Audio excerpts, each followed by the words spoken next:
That's probably not much consolation to investors looking at today's 600-point drop, and neither were President Obama's comments 4 hours into the sell-off.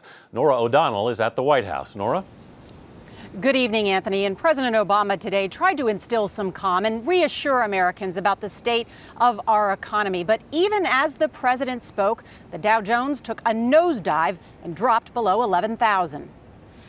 Today, President Obama made his first public comments on the S&P downgrade 3 days after it was announced.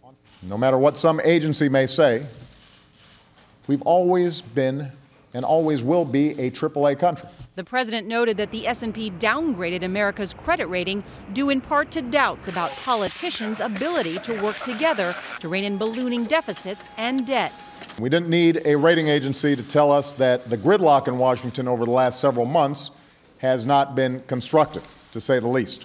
Still, as Mr. Obama said our problems are imminently solvable, he notably did not call Congress back to work from its month-long vacation. Instead, he said he's hopeful a congressional super committee mandated by the recent budget deal will address further deficit reduction through entitlement and tax reform. I assure you, we will stay on it until we get the job done.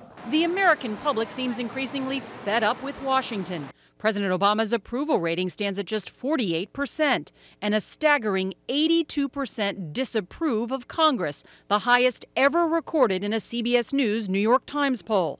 Lawmakers home for the summer recess are feeling that anger. I want something to lift me up. I want some hope. I want to see you guys working together. In Arizona, Senator John McCain was holding a town hall with his constituents and got quite an earful.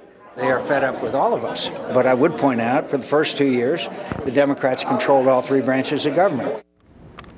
Now, tonight, Republican leaders acknowledge there will now be tremendous pressure on them to compromise on tax increases.